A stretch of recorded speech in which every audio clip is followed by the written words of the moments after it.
Hello,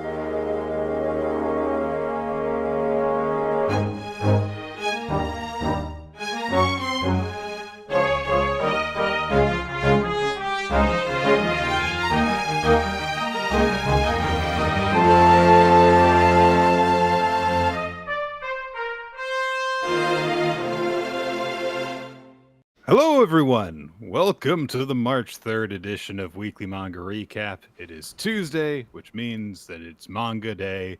I am joined by Quinn. I am Nick. That's you. Yes, that is you, and then that is me. Yes, those two things are both accurate simultaneously. Nick, what do you believe is the best written joke in all of Simpsons?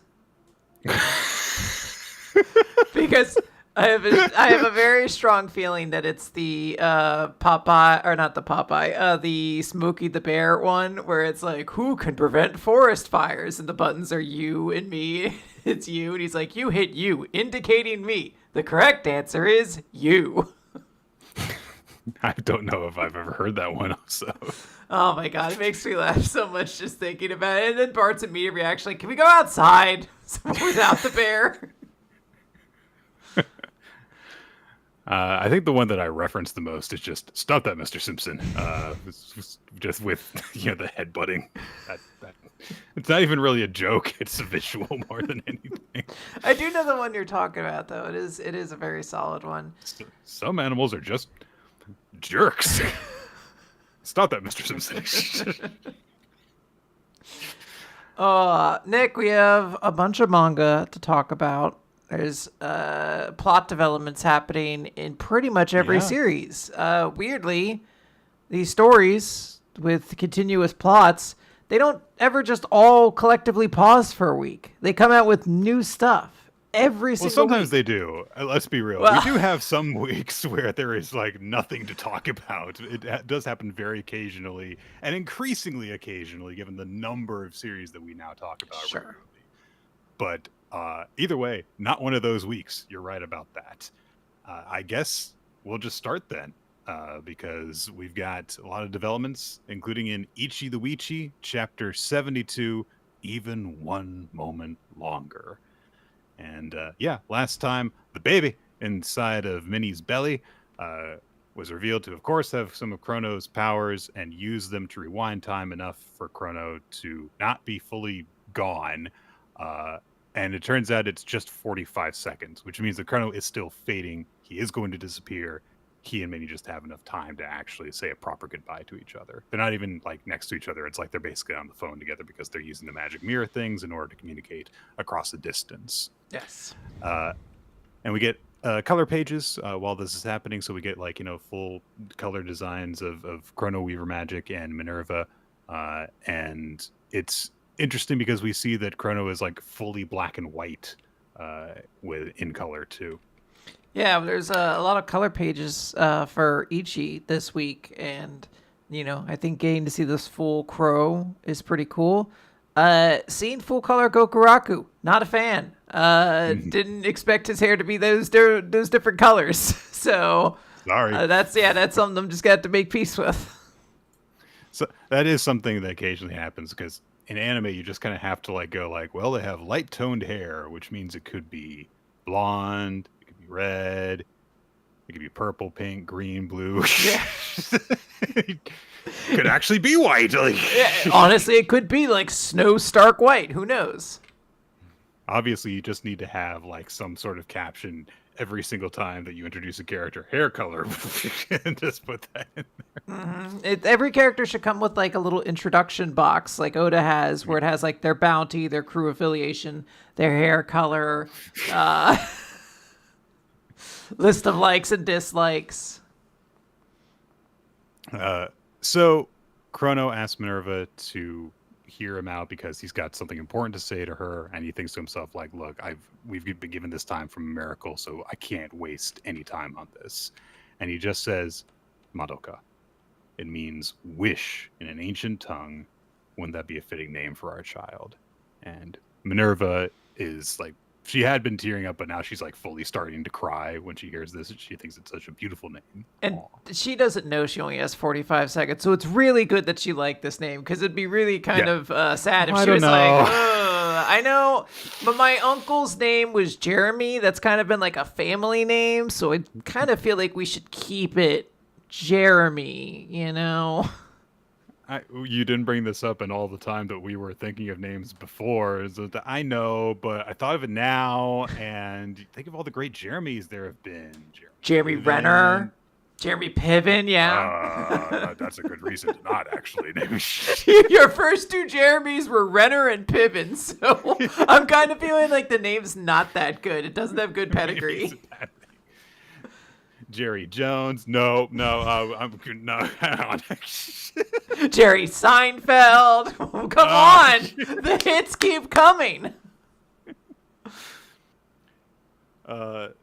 Chrono from there says, I want to just say, like, I've existed for countless centuries, but it is the time I spent with you that I consider my life.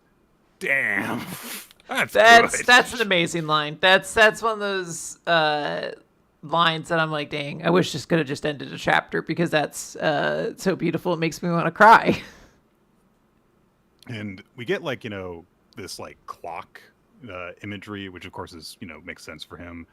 But the implication, of course, with him being alive for so long, there's that, kind of metaphor that gets used of like, oh, if you like compressed all of existence down to like a single day, then like human existence would be like, a tiny, tiny, tiny percentage of 1 second, basically. But for him, who has existed for all this time, is like, no, like almost like the only important bits are the parts where Minerva's there. So she takes up a huge chunk of it, and it's very sweet. Yeah. He thanks her for sharing her life with him, for laughing and crying with him, and he thanks both Mini and the unborn Madoka and says, thank you for allowing me to love you. I was happy. And he smiles. What a cute smile he got. It's like the first time we've seen him show like real proper emotions on his face. And we get a little flashback to a tidbit we didn't see before, when Deskers was joking around and said, hey, Crow, what is it you love most about Minnie? And privately, he pulled her aside and said, it's your smile. Aww. What a big old softie. What if she was like, I thought it was these fat mama tits I got. What do you... I mean, that goes without saying, though. I thought it was these fucking Giga Naturals I have. And he's like, look. Giga Naturals.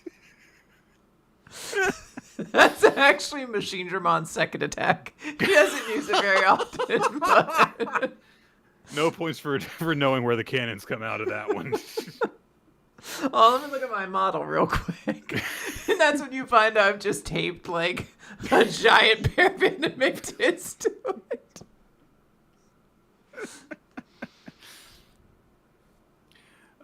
Minnie says that they love Chrono too, now and forever. And Chrono fades away, and he turns into like a rock, it looks like. It's kind of a rock heart thing that then cracks and crumbles apart. And then Minerva starts crying because, her husband's fucking dead now, so of course. And we see Jikishirine watching this from behind her, and she's having an emotional reaction to it as well. She has to like grip her clothing. And then we see Gokuraku and Ichi behind them, and Ichi like puts his knife down, and he bows respectfully before it. Aww. Yeah. Then, because the chapter is only about 2/3 done, we see Kizashi reacting, and he realizes like, it's my fault that Chrono's gone. It's all my fault. And then he tries to do the same thing that he has done every time that he's killed a friend of his, which is, but he was weak, though. It's his fault that he was weak. But then, even though he keeps on saying that, but if it's not my fault, how come the sad won't stop? And he's crying bad, too. And he acknowledges that he was really sad when his first friend Darty died, And he thinks like, I couldn't take being that sad again, so I put a lid on my feelings and I told myself it was the weakling's fault for dying and making me sad. But now the lid doesn't work and the words don't work. Why not? Why won't they make the sad go away? I wish I was gone too. Anyway, so then he gets stabbed. Yeah, I was not expecting this turn. No, Hitsugi comes out of a portal, stabs with his staff, and says, okay, then, if you want to die, then here we go. And he just says, yeah, you're no longer necessary. I've been watching you. You and your weird, gross sympathy act. It's clear to me you have lost the will to kill humans, and that's not going to work for me, boss. You're going to be acquired at this rate, and I'm not going to let that happen. So you're going to die instead. I'm going to destroy you before you can be acquired. You said you wanted to be gone, so here you go. Good work. Good job destroying the Chrono Weaver for us. And Kizashi starts to somehow turn into a skeleton because he's getting warped from his core. But Hitsugi apparently left the door open behind him because that portal is still there. Yeah, this is the best part. The portal remains open afterwards, and the zombie's like, hey, what's going on over here, guys? What's going on here? Oh, man, is there a party over here? Wow. You guys got cupcakes? I love cupcakes. And the zombie looks like it's going to join him. But Hitsugi turns, sees the zombie, and then sees a sword come through the zombie. As Descarus comes storming out with a flood of zombies and stabs him in the fucking head. And yeah, that's the chapter. There's a lot that's going on. I do like the Chrono stuff. I mentioned before, I didn't particularly care for the baby stuff from last chapter, but I'm going to be more okay with it once I realize, like, oh, Chrono isn't coming back or anything like that. He just gets to have a little bit longer of a goodbye, which honestly it should have been the goodbye we got the first time. It's a really great little speech, and it's very, very sweet and beautiful, and I like that a lot. And I like everyone showing their reverence, you know, Ichi bowing to it, Jigashirone clearly being very perturbed by the way this is ending. I did not quite expect Kizashi face turn. And I think one of the most interesting things is, and I forget his name, but staff guy coming out, Hitsugi, doing this attack, finally does something that's kind of interesting because we can no longer now see what Kizashi's lives are at because that wound now blocks us from seeing that timer.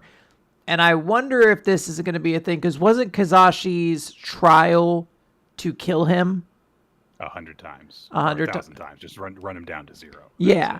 So I have to wonder if there's going to be a situation here where, like, the final kind of like crescendo action of this arc has to be like Ichi getting into like kill, steal the 1,000th death or whatever to actually acquire Kizashi, because I do feel like this is leading in some direction where he is going to be on the hero's side now. Yeah, entirely possible. That is a good point about the mark being covered up. You see, like, it's spreading and immediately overtaking it because he's stabbed directly below where the tracker is. And we now know what it looks like when a magic, expires as opposed to being acquired, which is that they go into their little stone thing, the same as, what is shown when they are acquired, and then the stone crumbles apart.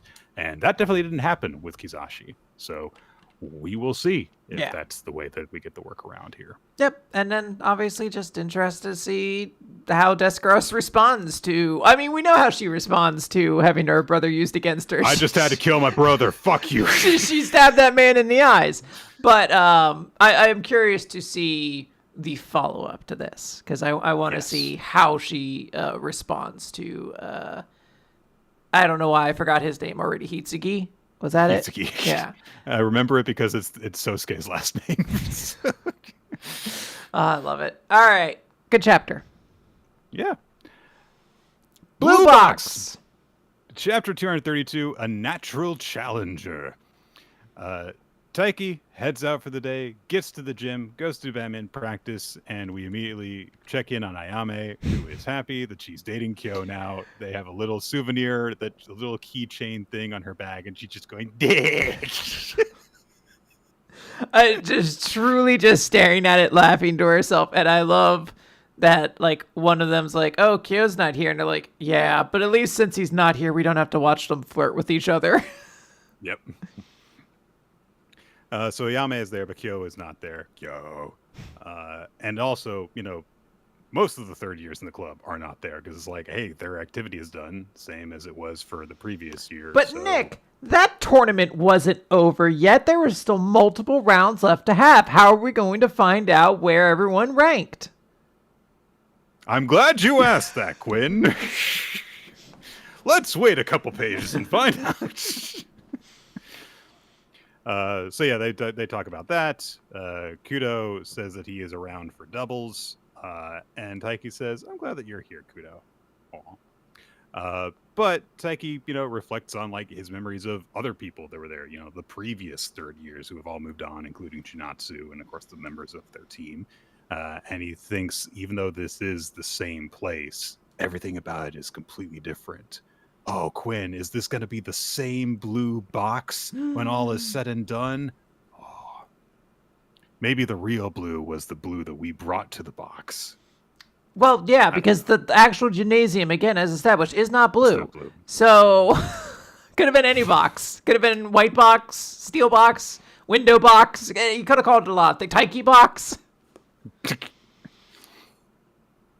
They head back into practice, and then we just get a whole like info dump between Akari and Hina and some of the other characters about like, yeah, so Haruto's older brother Yusa finished in first place. Taiki and Haruto were both in the top 4, but Taiki played against Kasahara and a whole run after that, so the time between the matches was really short.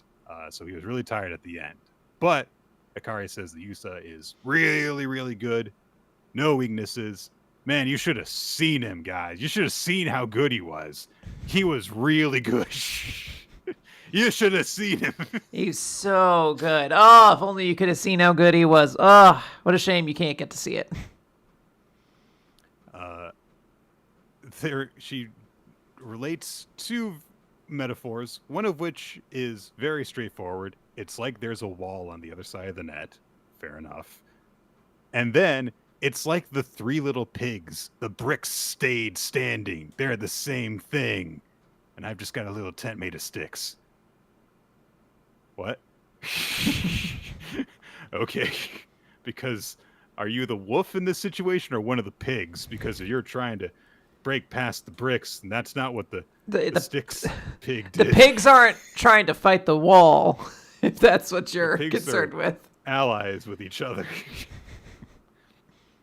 But yeah, he's really good. And she says if Taiki Senpai were to face off against him, it would be really bad. Haruto, however, really did push Yusa. And we see that like it was a nail biter, apparently the whole way through. It seems like Yusa won straight sets, but both of them were really close sets. So not an easy victory for Yusa.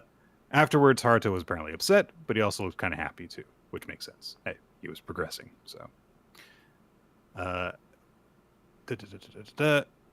Taiki heads out to meet up with Chinatsu outside of her job at the end of her shift. Taiki hears a couple of the guys talking with each other as they're like, oh, come on, you should ask her. You ask her out. You were saying she's cute. You got to ask for her number.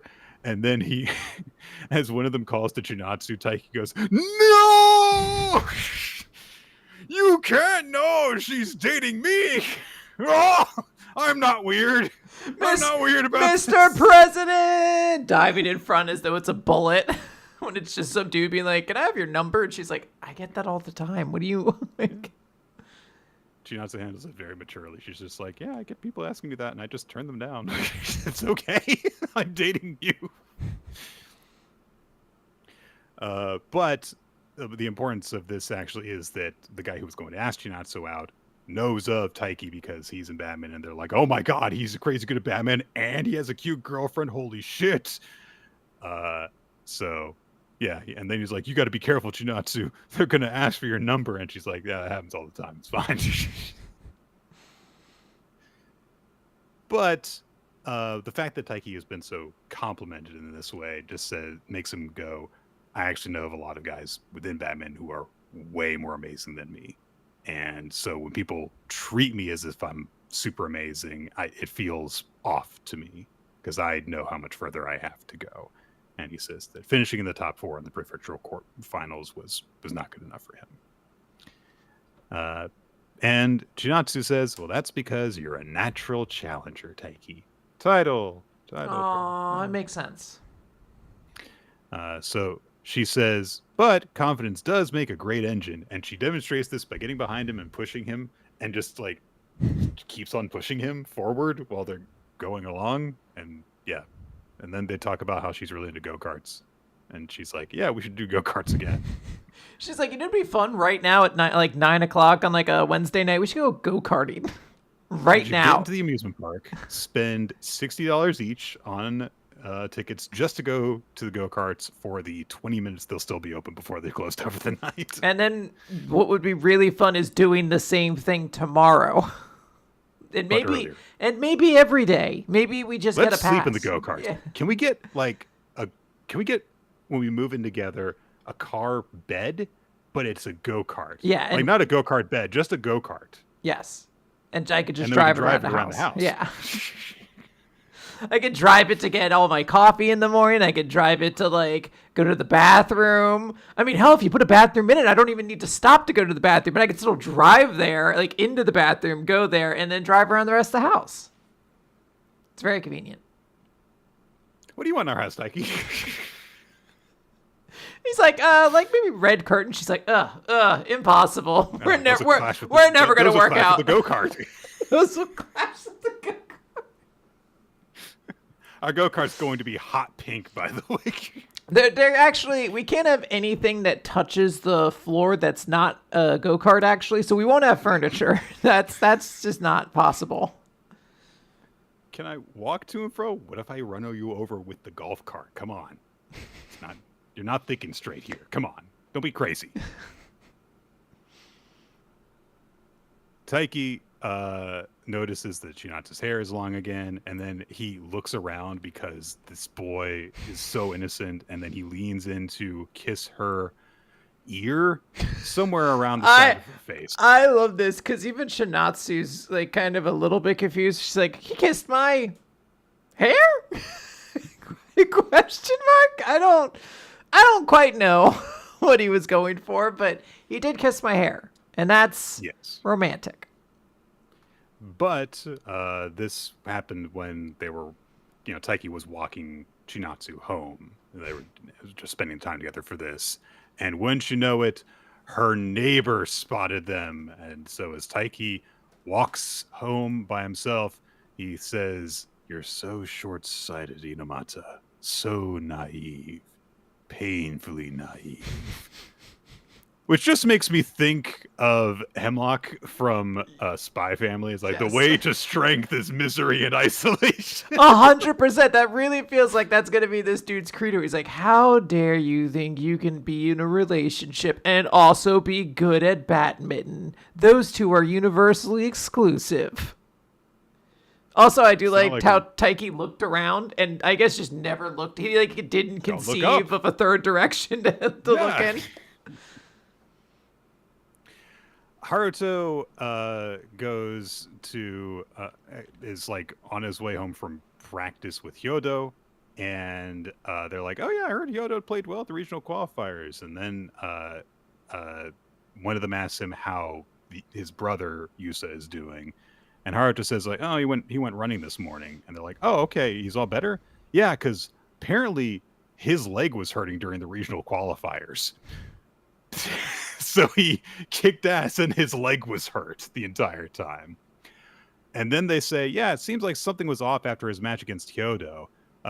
Because, the score was 21-19 and then 25-23. Yeah, he beat Hyodo in straight sets. He's a monster. So just to let you know, Haruto, yeah, that was your brother with a handicap who beat you.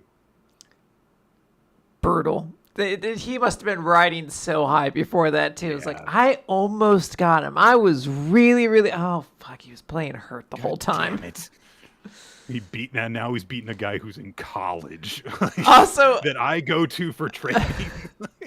and I also love that Haruto had no idea his brother was hurt. It just reminds me of the tweet that's going around recently, where it's like, I asked my daughter if she missed her little brother who's away at camp, and she's like, "What are you talking about? Isn't he in his room?" It's like, he's been gone all week long. Like, at no point was Haruto ever like seeing his brother limp around the house. He's like, whatever.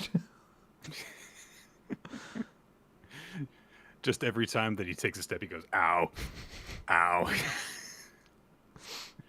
Oh, if only we had a go-kart in here, then I wouldn't have to If I walk had this a go-kart, I could go everywhere. It'd be never any issue.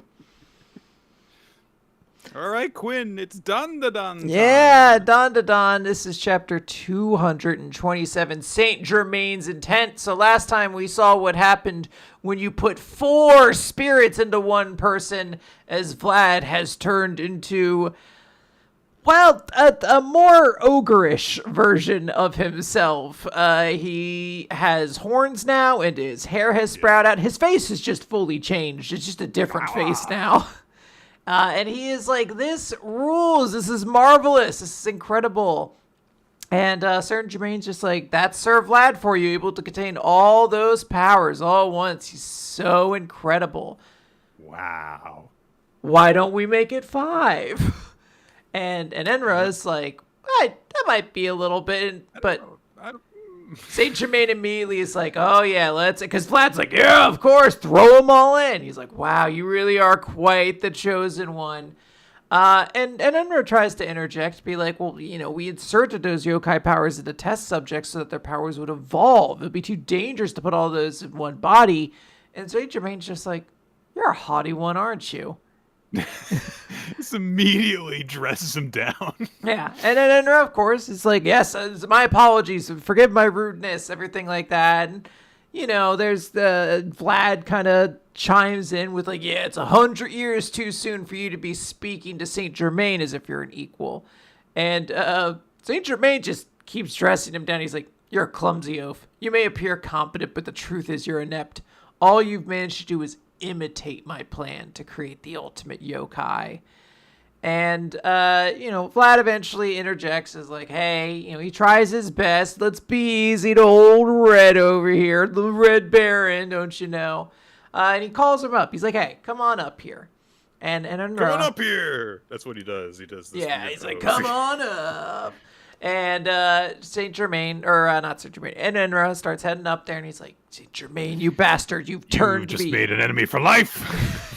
I'll get my vengeance on you, no doubt. And Vlad is like, it's truly good that you've come. And Enra's like, anything for you, Sir Vlad. Accept your defeat. And he says it with the biggest fucking smile. And Saint Germain explains the 5th power of the fairy tale cards, 6 cards, is Little Red Riding Hood, which is you. So we kind of, and then he ends it by saying, you fucking turd nugget. He's like, I've always hated you. He really has. We cut over to Zuma, who wakes up and immediately starts calling out for his brother Futa. And we see Miss Adachi open up the door. And he's like, oh, you're awake. Your father asked me to keep an eye on you. All these sorts of things. I want to quickly give a thanks to Kwa and our Discord server who helped me out when I couldn't remember who Futa was. That is, again, Zuma's little brother who passed away. And, I was curious because that option, that worked significantly better because before I was like, okay, who's Futa? I just look it up. And I went to Google and I just typed in Dandadan Futa. No. Nick, thank God pornography websites start with a little page. It's like, you're 18 years old, right? Because at first it's like, why does the Dandadan wiki need to know how old Wait a minute. Wait a second. Hold on a moment. So Girls with big hogs.h. What is this? Oh my goodness.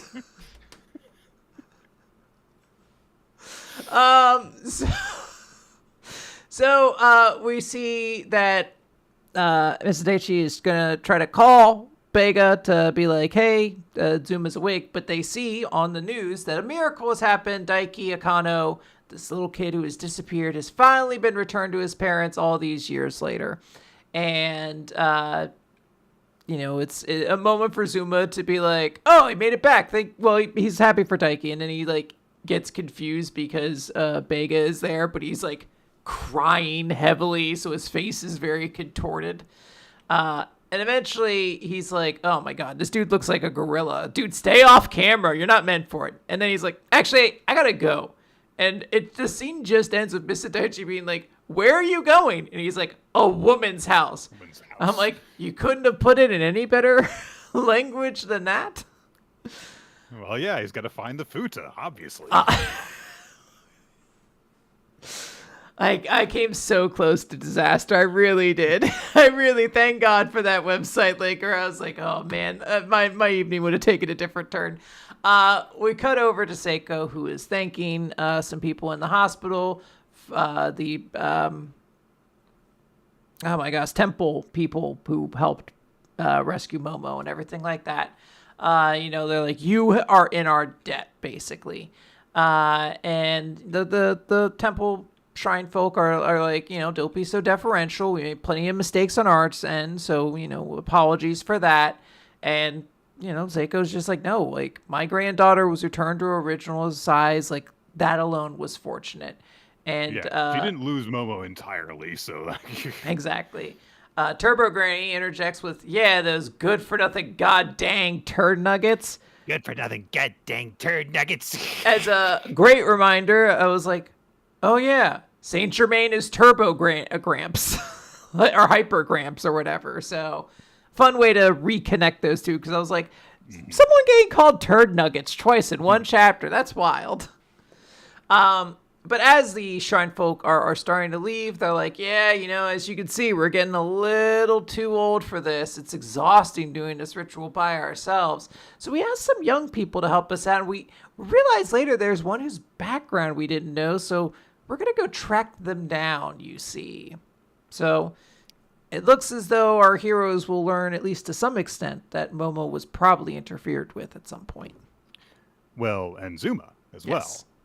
And this chapter, considering that Zuma is calling out for his, dead brother, seemingly would indicate that maybe, he did it while he was startled awake, so maybe not. But it would seem that he also may have had his memories erased the same way that Momo did, with them both, being taking part in the ritual. Maybe that's a thing that happens when you get your powers taken.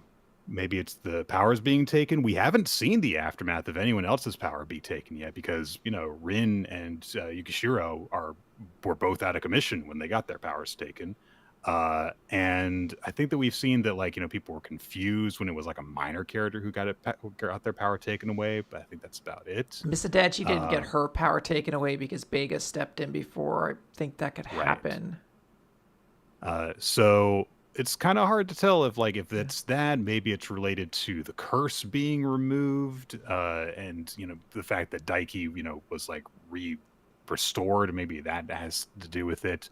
But the fact that there is more follow-up on this seems to indicate that okay, this is going to become a known quantity that will then eventually have a solution. So we're seeing progress made there, and still really, really quickly moving along with the sudden progress in the villain's plan, because 2 chapters ago it was okay, so they're trying to get some powers, and then it's oh, they've got 5 of them. Wait, what? And we still don't 100% exactly know what happens when they get 6 of them. Just Dandadan happens, I guess. Yeah, I don't know if it's gonna be Shendu gets released from the statue or what. We'll see. Thought to use Grandpa's magic potion so that they can reach inside of him to pull out talismans to stop him from becoming too powerful. Yeah, but the most important ones to get are the rat and the dog. Yes, very true. I am in this period of alternating series to show my boyfriend. I'm making. Or I shouldn't say making. We're watching The Wire, and then after it's done, he wants to show me Avatar. And I'm in this point of being like, I'm pretty sure he's seen some of Jackie Chan Adventures, but can I just have us watch it again so I can see it again? I haven't watched that stuff since probably the 2000s. I'm sure it doesn't even hold up well, but gosh, I kind of want to see it again. I think they posted a huge chunk of that on YouTube at some point. I'm not sure, though. A lot of it you can just see on Tubi as well. Not to chill Tubi, but they are the best. Tubi's got a lot of stuff. They're gonna like. I think that they just posted like a shit ton of cartoons. Yeah, a lot of the stuff that left Cartoon Network went to Tubi for a little bit. Yeah. All right, Spy Family. Mission 129. Yes, so the taping of the big, love drama show that Yor and Lloyd and also Yuri went to the taping of has been hijacked by terrorists of some ilk. And so everyone is, trying to recover from the sudden emergence of all these people with freaking guns. The leader, who is, got glasses and a pistol, says, "We're hosting this program now. Don't get in our way." When someone tries to stand up against them, the guy fires his gun into the man's seat. Doesn't hurt him, but definitely lets everyone know, hey, we're serious, and causes a brief panic and says, "Hey, look, we've got no intention of hurting you, long as you all behave. We simply want to show the people of Estonia the way the things ought to be." So Lloyd and Yuri are reacting to this, trying to figure out what they're doing, why they're here, what they can do about it. But the man goes on to explain, "We have no intention of criticizing your political system, nor do we intend to demand anything of this nation. However, if you make any attempt to interfere with us, our retribution will be merciless." And so then he goes on, he points at the producer on the set and says, "Give this to your superiors. I want all the people whose names are on this list brought here. You have 1 hour. After that, we'll talk about why we're here." Yuri and Lloyd still thinking what they're going to do. They think okay, well, they're not even tying up the staff or audience. Whose names are they after? What do I do? And Yor is sitting there with a great expression on her face as she's like, "If I take 2 seconds per person, it would take 20 seconds for me to knock out all of them." But she also realized, but they also say they've got comrades in other places, so I shouldn't act rashly, essentially. Some people start getting hauled off. Yuri and Yor and Lloyd are all trying to think about what they can do in this situation. So Lloyd first thinks okay, I got to do something with the utmost care and not draw attention, which would mean, and he suddenly disappears from your side, goes sneaking off, disguises himself as the leader of the terrorists, and goes to a separate area to say "Hey, give me a situation report." And one of them's like, "Hey, what's going on with you?" I was just about to. And then suddenly Yuri appears in the door behind him and says, "Don't be deceived. That man is not your leader. To think we'd meet here of all places, Twilight. Or perhaps I should call you Lloyd Forger after you so suspiciously disappeared from the studio." "What? Lloyd is a spy?" And then Lloyd's like, "Yeah, so that would be a bad idea. I'm not going to do that." And that's why I can't do that plan. So Yor looks at Lloyd, who looks very concerned and concentrating and tense, and so she thinks, "Don't worry, Lloyd. I will protect you. The advantage goes to the aggressor." And she starts darting between people, chopping them in the neck, knocking them out. One of them spots her, so she's like, "Sorry, I need to borrow your pen." "Come on!" Just Mortal Kombat's the dude off screen. The dude dies off screen, but his blood explosion carries into the frame. Jumping down from the ceiling, doing inverted takedowns. Someone's a huge pile of bodies in her wake. Both Yuri and Lloyd are freaked out, and Lloyd's like, "It's like you're some sort of assassin." And Yor tries to beg up and be like, "No, it's just something I picked up when I worked part-time as a ceiling washer." And Lloyd says, "That may be the case, but I hold such vulgar behavior in disdain. It's a bad influence on Anya. I want a divorce." And Yuri in the background says, "I thought it was awesome." She at least knows that Yuri will always be on her side. He is ride or die. And so Yor's like, "And that's why I can't do that." And So by this point, of course, like, okay, Yuri also has a fantasy sequence. We know that's the joke. But his is to try and lead everyone away from Yor to get them to safety, for Yor to stay there for to keep following them for some reason. One of them shoots at Yor, nearly hits her, doesn't hit her, but hits some of the hairs on her head, causing Yuri to turn into a horror monster for a brief moment and punch a guy's head off. And then a bunch of them will shoot him while Yor cries over him. And then Yor goes, "No, I'm so sad." And Yuri's like, "I have to remember what Chloe said to me. If I die, no one will be there to protect Yor. Maybe I could dodge all their bullets, though, with my improved evasion skills." But the entire time, all these fucking characters are just like talking to themselves, like working through their plan, and one of the guys is like, "Hey, shut up." So Lloyd thinks to himself, the situation isn't changing, so I need to find an excuse to get away. And at the same time, he and Yuri both raise their hand and go, "I need to use the bathroom." And so because they both go off together, they can't do anything because the other one will get suspicious. So they go off, and then that's just it. So Yor thinks to herself, wait, this is my chance, though, because they're both away. I can safely act. I'll just tell them that all the bad guys died because of... I'll think of it later. But then immediately the door opens and they come back in as you're standing up because they didn't actually go to the bathroom. And then you're standing up, so one of the other terrorists is like, "Do you need to use the bathroom now?" "Yes, that's right." And Yuri's like, "I can't let Yor go by herself. I still need to use the bathroom." God. So again, they just go out and come back in, and so each of the three of them is negating the other two's moves, so they just all sit there doing nothing until time has passed and the deliveries start getting met. They do, however, bring up that one person that they tried to get has a job in Hugaria, and so it's not going to be possible to bring them in. So they said like, oh, okay, just bring them up. And Lloyd realizes, wait a minute, they're talking about some names there, but I recognize those names.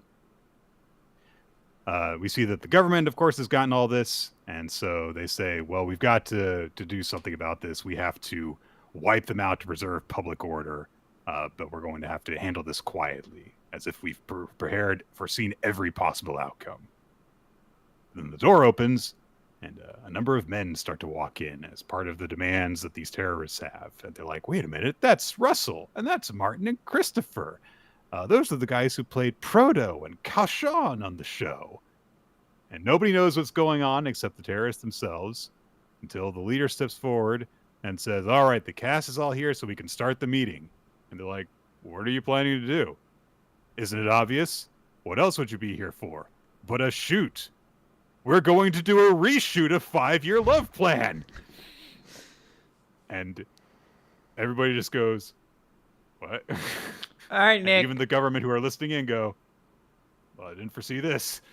All right, Nick, what canceled TV show would you hijack a television station and hold everyone in the audience captive until they reshot a better version of it? iShield 21's up there. Wow. I mean, yeah, there's a little bit of that.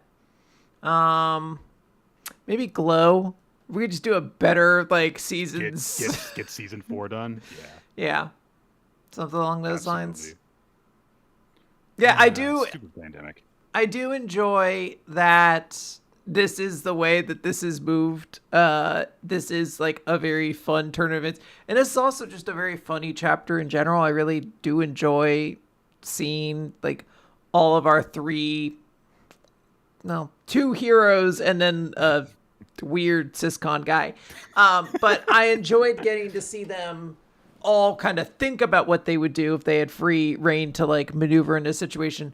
But as you said, they're all just like handicapping each other because none of them can make a move without everyone else finding out. It's a very funny way to handle this situation. Yes. Yep. Fun chapter. Also, very importantly, means it's not just a complete rehash of the bus hijacking plot. By giving it very unserious motivations, it changes the tone of things quite a bit. Yes. All right, Hima-Ten, Chapter 80, aka Hima 80, Viral Feelings, Part 2. Kanai is going to meet up with Iamori before their study session, and so she is, thinking like, what could it be? Could it possibly be about romance stuff? Who knows? But Mayu comes running up to report to Kanai about the thing that went viral yesterday, which Kanai has not heard about, and so this is how she learns of it. We cut to inside their classroom where some guys are saying to Iamori, like, hey, I heard you're dating Himarin. And he's like, we're not dating. We're just friends. Oh. And look, Yoshino's explaining it too. Okay. Yeah.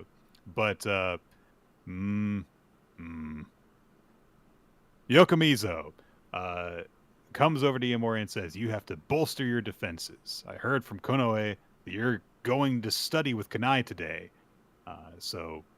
But Iamori is like, look, I want to explain to her everything that happened. That's why I wanted to meet up with her during lunch. But Yokomizu points out, wait a minute, Kanai's not here. And it's because, Kanai is really concerned about all the news that, the guy that she likes is seemingly going out with someone else, and a celebrity at that. So she's just hanging out sadly on the swings while Mayu is there with her. And so she tries to bring up, like, hey, we gotta, go to school. And Kanai's like, what's so bad about being late just one day? And Mayu's like, are you in your rebel era? It's like, oh no, she's gonna be late. She might as well show up in a Yankee coat at that point. Just start getting the bamboo sword. She's a lost cause. She was late to class once. Oh no. Kanai looks up and is like, look how pretty the sky is, Mayu. Mayu tries to get her attention, say like, hey, sulking's not gonna fix this. What if they just went to a shrine together? They've always been kind of close and stuff, and it's not like you're his girlfriend. And then Kanai turns and gives probably her greatest face in the manga so far over to Mayu, her big pouty, miserable face. So she's like, wow, okay, that's a really cute. Mayu teases her for looking cute when she's pouting, and Kanai's like, I am not pouting. And so she just says, look, I just wanted a chance to think because I thought things were going really well with Iamori and I got my hopes up, but, maybe I was wrong. And Mayu's like, what did you get your hopes up about?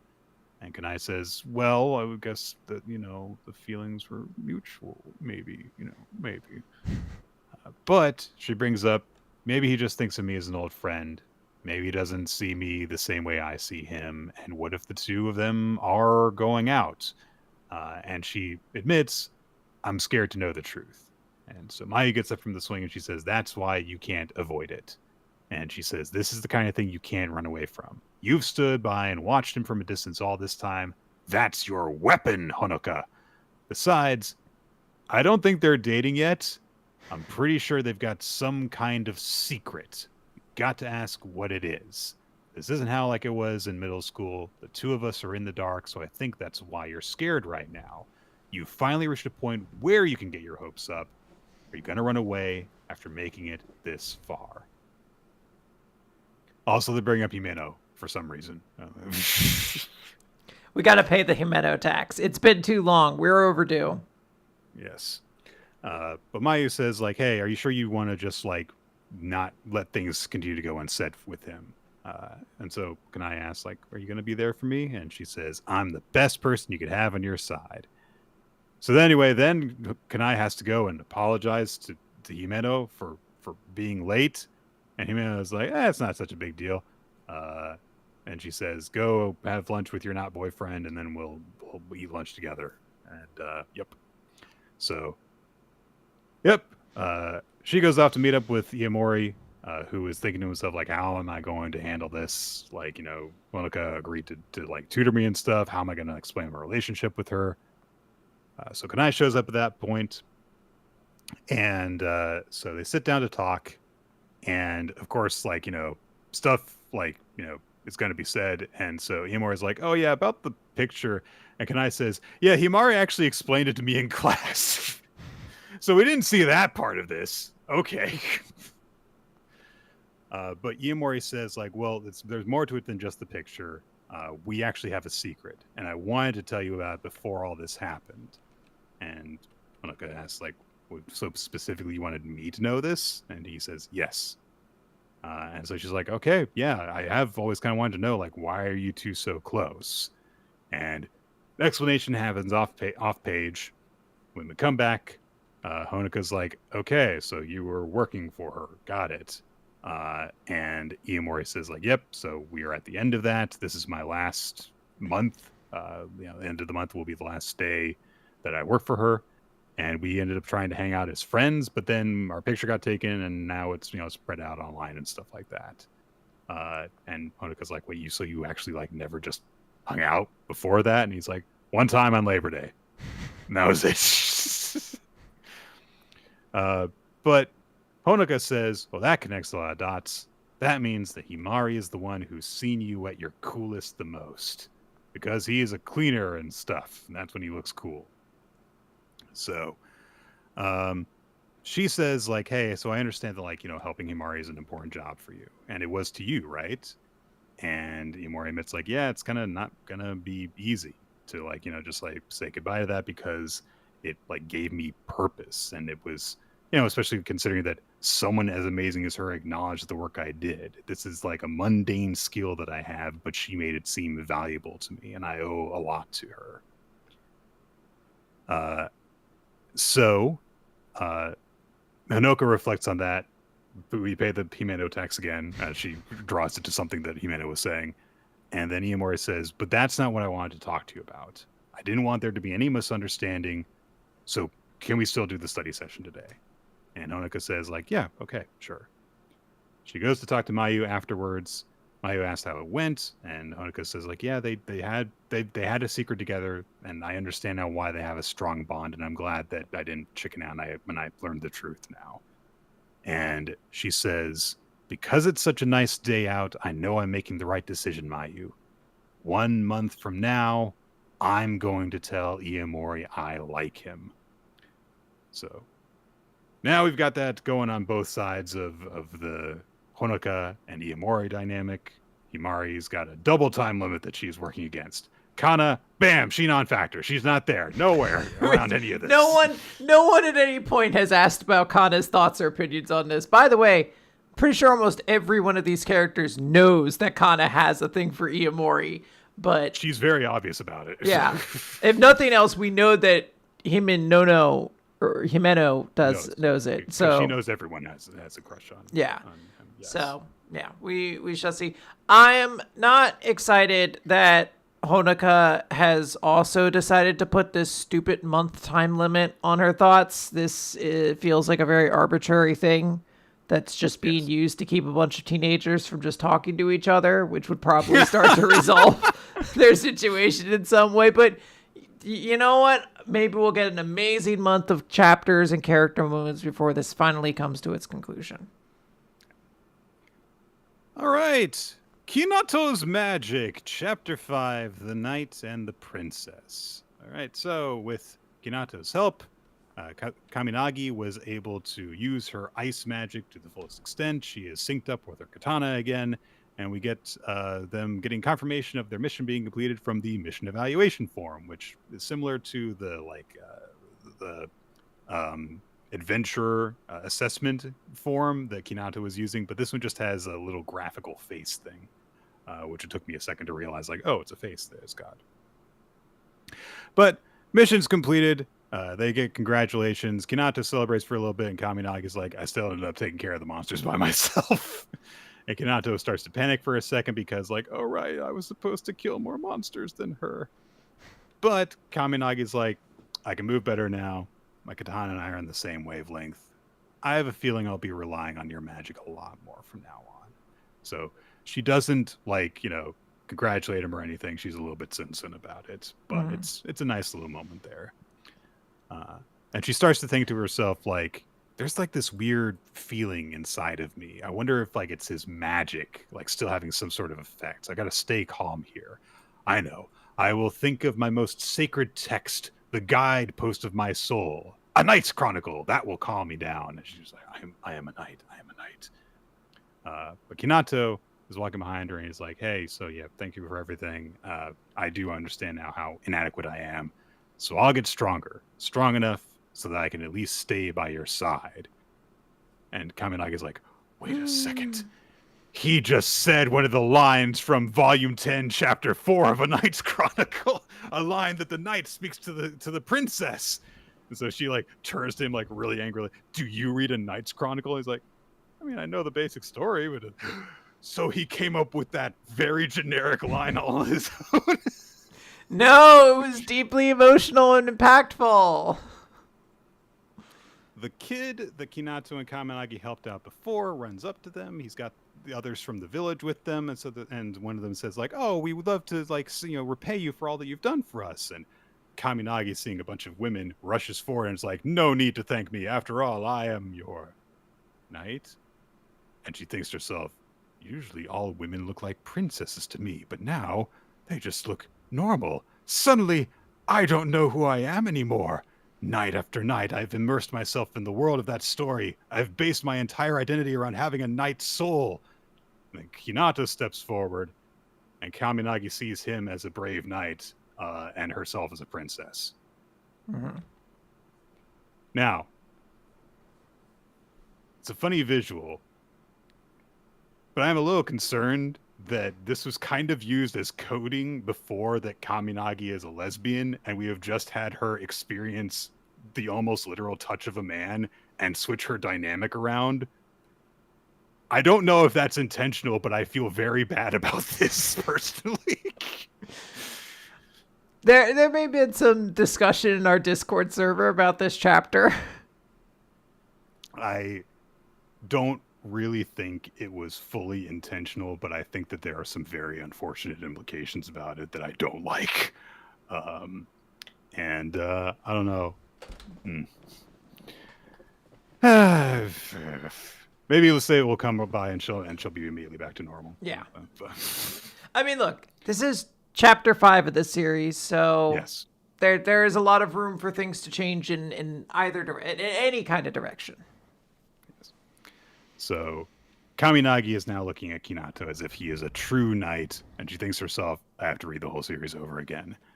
But she also says, maybe identifying with the princess's feelings isn't so bad after all. And it's like, hey, expand your horizons, don't constrain them, at least.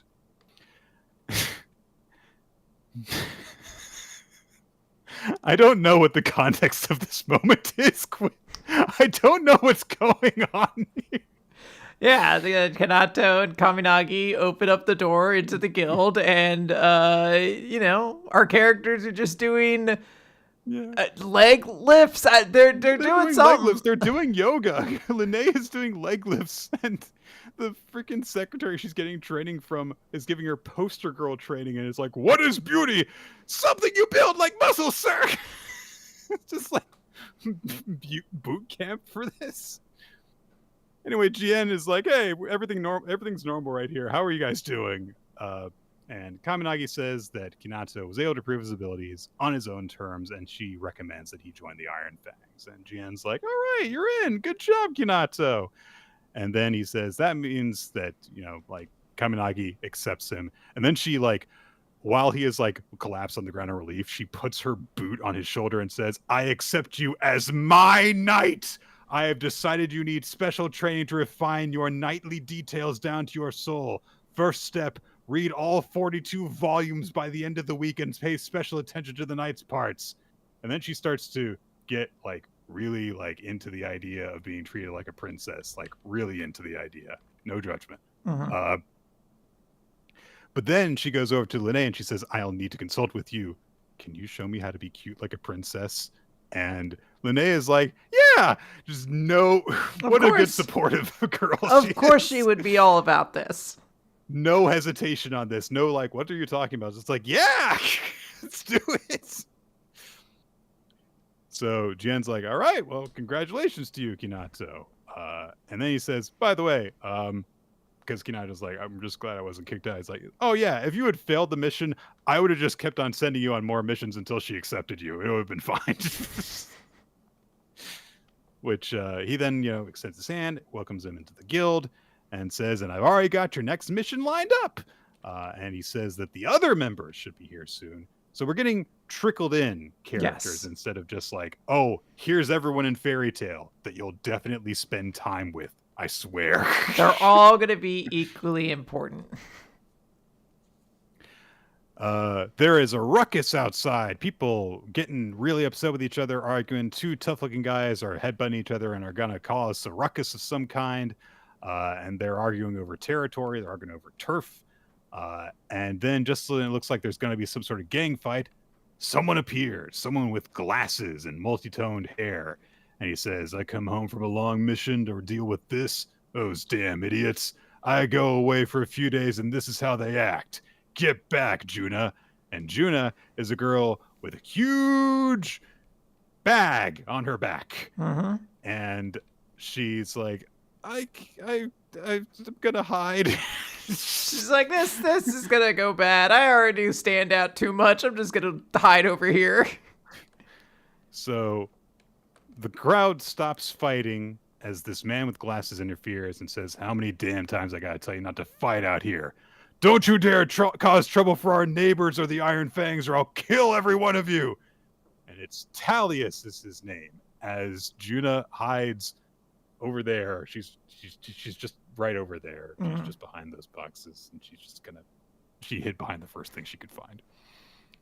But the guys are just super happy to see Talius back, and they immediately all line up, super orderly, stop arguing, Talius demands to know why they were fighting, and they start saying, they were picking up trash on our turf. No, we were going to clean the area. Oh, they were just being good Samaritans and arguing over who should clean up the town in this way or the other. So Talius gets in their faces about it. Then he spots that there are two new recruits because Linnae and Kinato are watching all this from the doorway, and they say, I'm an adventurer from the Iron Fangs and Jien's first apprentice. Sorry if they scared you. They're not bad guys. And that one over there, Juna, is super shy. She's always hiding, but she always sticks out because of her height. That's Juna.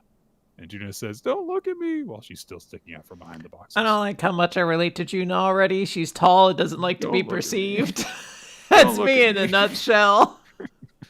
Carries a huge backpack around. My backpack's huge. It's enormous. So I'll say to the Kaminagi stuff, I do get why there's a lot of frustration about this.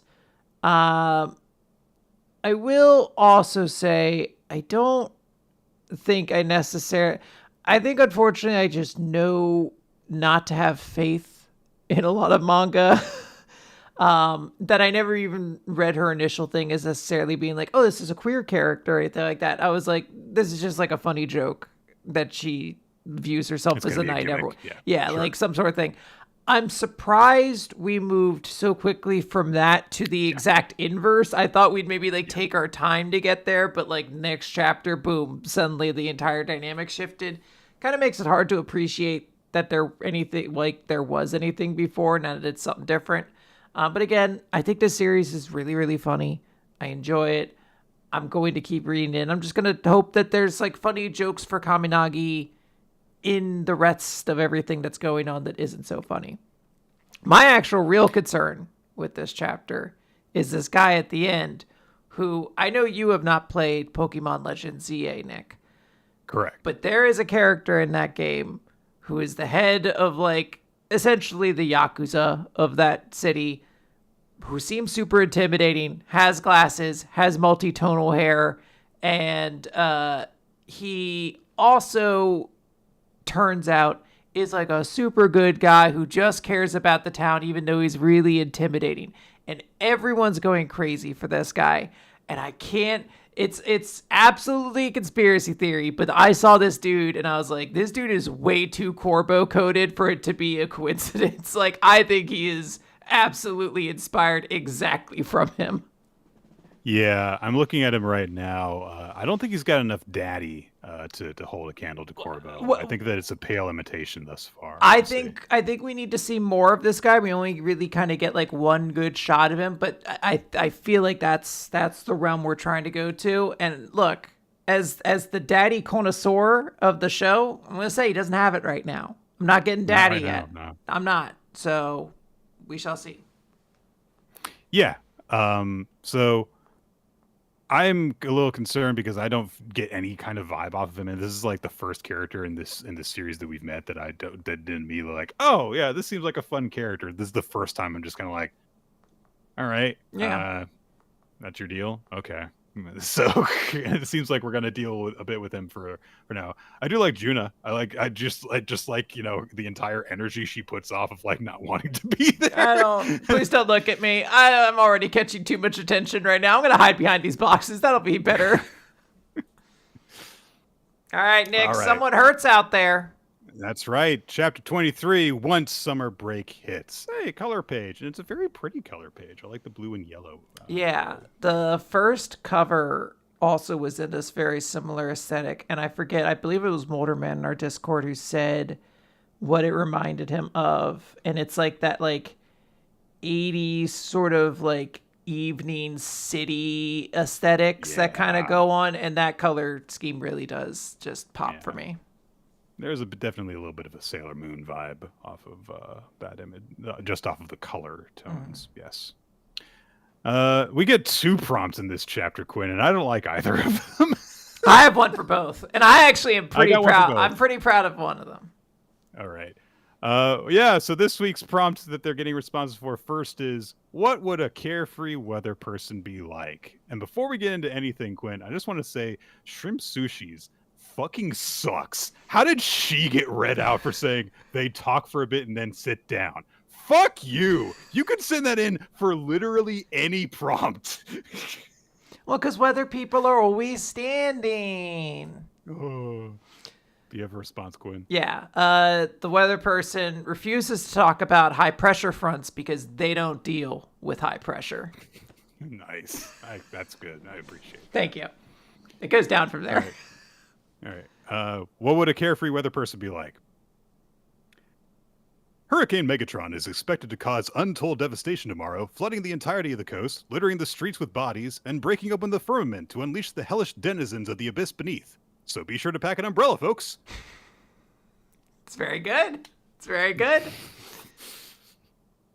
But you can't do that on like a one sentence answer thing. So, and honestly, it's a good thing with the host. And someone has to ask: is it better than they talk for a bit and then sit down? Yes.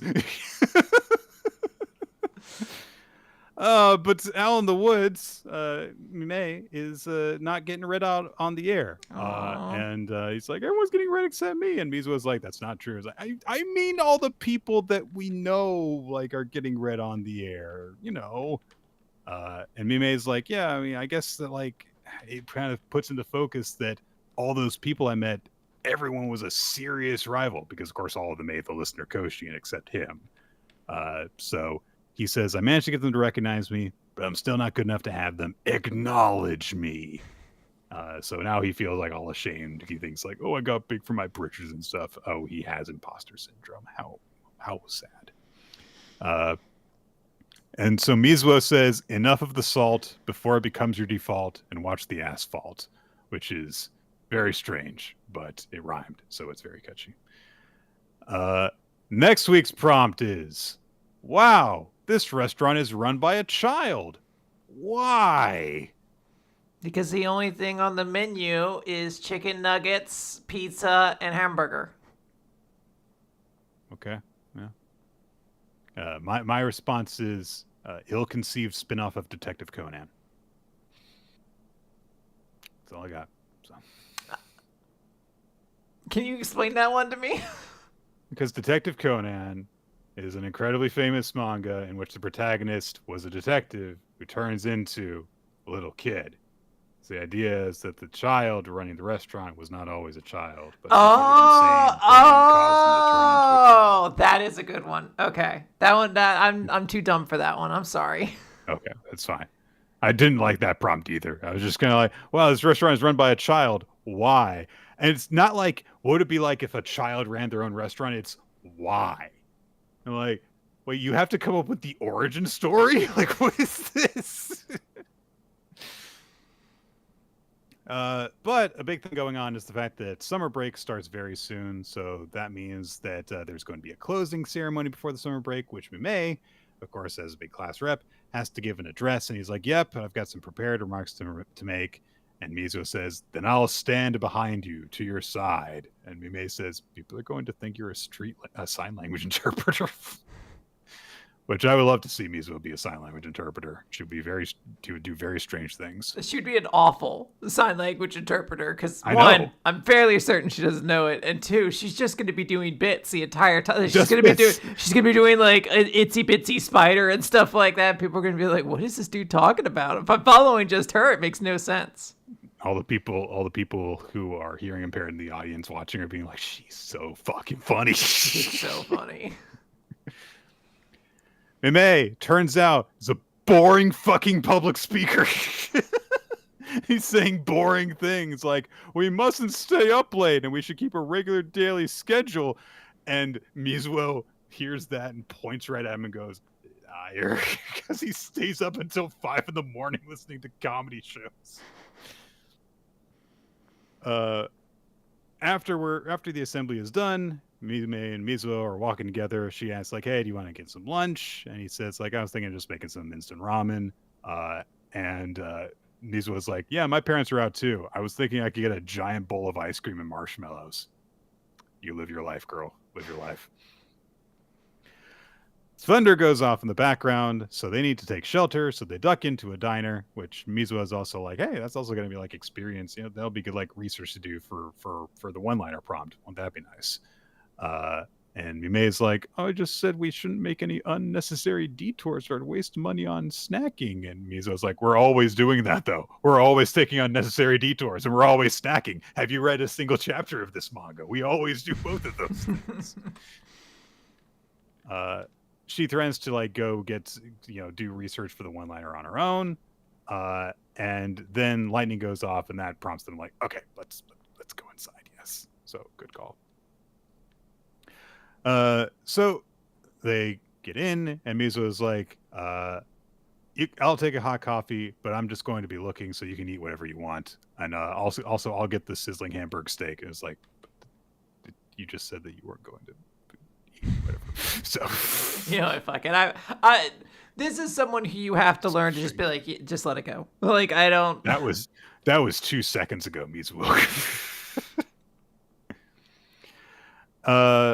So they're playing around on like the menu. They just like are, like they order stuff. We just got to get a montage of them just like hanging out in the diner. And then Mizuho asks like, hey, May, what are you going to do for summer break? He says he doesn't really have any definitive plans. He says, I'm going to study, I'm going to work on my joke emails, and I'm going to have a lot on my hands. And Mizuho says, you might be like completely unrecognizable by the end of summer break. And that causes Mimei to realize, oh, if we're not going to school together, we're not really going to like see each other much. So like, yeah, they'll probably like listen to the show together. That's really it. And he also thinks like, what if she's busy with family stuff or something? And Mizuho catches him kind of like, staring off into space. And he says like, oh yeah, I'll see you at the end of break. But then at that moment, Baby sitting in the booth behind Mizuho starts crying, and Mizuho turns and looks around at the baby and says, hey, sorry to interrupt, but if a smart baby has sore gums, do they have wisdom teeth? And the baby apparently understands her. The baby like, got that joke. What the fuck are you talking about? The baby's like, Quinn? Just stops crying because it's so confused. I don't know which one of the developmental stages this baby is at that it like picked up on like mildly amusing humor, but like the idea that it's like like it stops him dead. He's flabbergasted, and the mom's like, "Thank you." I can't imagine how infuriated I would be if I was a mother, my child was crying, and the teenager in the booth over turned around to just start doing shtick at me. What's the difference between a fish and a piano? I don't know, but it hurts hard if you get slapped by a piano, I guess. I don't know. I don't remember the joke. It's not a bad joke. It's not a bad joke at all. So there's more of them hanging out a little bit. There's a brief moment where their food gets delivered by one of those little robot server things, the one that just have the shelves on, they're on wheels. Nicole and I went to a sushi place for Valentine's Day, and they had one of those. Oh, how was it? Yeah. Did you try? Did you try to trip it? No, Oh. I would never. You didn't like trip it and then laugh when it fell over, and you were like, "Take that, clanker!" And you start kicking it, and they're like, "Sir, you're gonna have to leave." Sir, an entire other server could be getting paid wages. But Mizo says like, okay, say and Mime gets embarrassed before he realizes, oh, she's like playing at feeding the little robot server thing. It's like, all right, cute. They have something that's delicious spicy. It stops raining. They head outside. There is a rainbow. And so they both pause and 2-page spread where they're looking at it. And Mime is like, oh, wow, yeah, isn't that an awesome sight, Mizuo? And Mizuo is completely captivated by it. She's like, it's so pretty. And just, staring in total wonder at it. And then, of course, she does a Mizuo and she says, it looks like a rainbow trout. He's like, no, a rainbow trout looks like it. That's the point. But they have to head off. Mizuo says, I guess I'll see you at the end of summer break. But Mime says, like, hey, even when summer break starts, I'm going to keep the same routine and I'm going to listen live and gather material. And will you join me, Mizuo? And she pauses. And there's an awkward moment where Mime is like, oh, no, you don't have to say, panics. And Mizuo just says, yeah, sure, let's do it. And she's obviously very happy that he asked that of her. And they said they're going to see each other next week. And oh no, Mime didn't get right on the air again. Apparently, he couldn't fit the explanation for why a child ran a restaurant into something quippy. Who could have thought? I want to see Shrimp. What's her name? Shrimp Sushi Shrimp or whatever. Sushi. Yeah, Shrimp Sushi's one where she's like, because the child sat down at the table with them or something like that. It's like, wait, all of her bits just about people sitting down? Or like her explanation is like, because he does. That's it. Yeah, I got rid of the air. All right, I'm so honestly, funny. I would start airing them. I'd be like, there's a certain level of anti-humor that I truly find deeply enjoyable. As someone who had to watch a gentleman by the name of Heath the Queef do stand-up at my local comedy club for years, you learn to just laugh at the jokes that aren't the funny ones. All right. Let's move on over to Ultimate Exorcist Kiyoshi, Chapter 82, Sosuke Hitsuki versus Helzagaga. Kiyoshi has awakened from his nap, or coma, or whatever you want to call it, and he punched out the guy that attacked them before. Yamada and the other demons who are protecting Kiyoshi celebrate. Cook jumps in his face. Tosaka comes over and is like, oh, I'm so glad that you've recovered. And Kiyoshi says, hey, the whole time I was out, I could feel how desperately you two were fighting to protect me. You're always saving my butt, Mr. Tosaka. Aw, isn't that nice? And then Hydriko shows up and is like, hey, you need to praise me too. And Kiyoshi's like, oh yeah, thank you too, Hydriko. And she's like, it's not like I did it for you. It was for Lord Astaroth. Okay. No. Whatever. Yamada embraces Kiyoshi along with his family. They're very happy to see that he's better. And Kiyoshi says, having just released my precept power, I'm certain my precept paths are fully healed. I can use my full power as long as I want now. And he turns to all the demons who helped by giving him their power and says, it's all because of you. Thank you so much. And then Mr. Yamada's wife gives him his Hell Division jacket. And he's like, all right, I'm going to head out now. And Tosaka says, hey, don't you know about, the battles then? And Kiyoshi says, and he starts to declare where he's going to go in a very awkward way. Yes. But at that moment, we cut over to Sosuke, who, of course, is fighting Helzagaga, who, of course, can absorb others' abilities. And Sosuke, fortunately, has water power, so all the fire power that he has from Shuten, he can counter in different ways. But apparently he's not getting the advantage, and Elzagaga starts to mock him and says, hey, if you can't beat me if you're just going to defend the whole time. And Sosuke's like, don't worry, my counterattack starts here. And he starts to gather water into a small sphere in his palms. And Shuten says, hey, stop, Hitsuki, because if you attack carelessly, then he's going to copy your techniques. And Sosuke says, don't worry, I've got a plan. Perfect blue, white dragon! And it goes, flying like a bullet, super fast. And Sosuke says, you copy what you see, right? So you won't be able to steal an attack that's too fast to see. And Shuten says, I already tried doing that. I love it. I love Sosuke being like, huh? Oh, I didn't know that. Like, he was so confident. He's like, guess you won't be able to counter an attack you can't see. No, he could do that. Oh, no. It's embarrassing. But from this, of course, Gaga realized, like, okay, so you can change the velocity of your projectiles. And he acknowledges being able to wound me makes it a pretty interesting holy water ability. But I don't need it. And Sosuke gets really upset about that. He's like, yes, you do. Yes, you do. Copy my ability. It's really good. Oh, man. I love Sosuke. Every time he shows up, I'm like, that's why he's the best character. I always... Oh, just so excellent. But Gaga says, like, I've already got water abilities, and yours is just really mediocre. It's so simple to come up with counters for it. And he launches an icy death wave, and he says, you keep playing around with water, I'll just freeze it all. And Sosuke counters by saying, you think my crest exorcism is just playing around with water? I guess you've got an incredibly mediocre brain. Ha! Got him! Of course, this big fight last arc was against an ice user. And so he unleashes Salamander and boils all the ice into hot steam. He says, you're not the only one who can learn from his opponents. I've learned plenty fighting Sata. And so he compresses all the water molecules and makes this liquid water and unleashes Azure Dragon and freezes Gaga solid. And he says there's nothing that can melt it because it's loaded with precept power. Seems like you're just a second-rate copycat.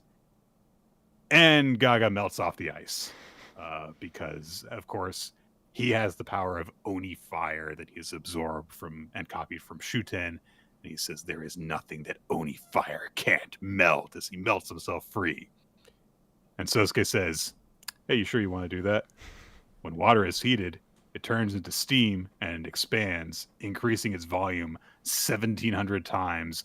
And if you rapidly heat holy ice while you're sealed inside of it, and he adjusts his glasses and cool guys don't look at explosions as there's a massive steam explosion behind him. But the smoke clears and Gaga's fucking fine. Yeah. He's just totally unharmed. So Sosuke realized, like, well, damn, all I did was scuff him up. This is a really tough guy. So Gaga now says, all right, I got this figured out. I don't need you anymore. I think I'll borrow my big brother's powers.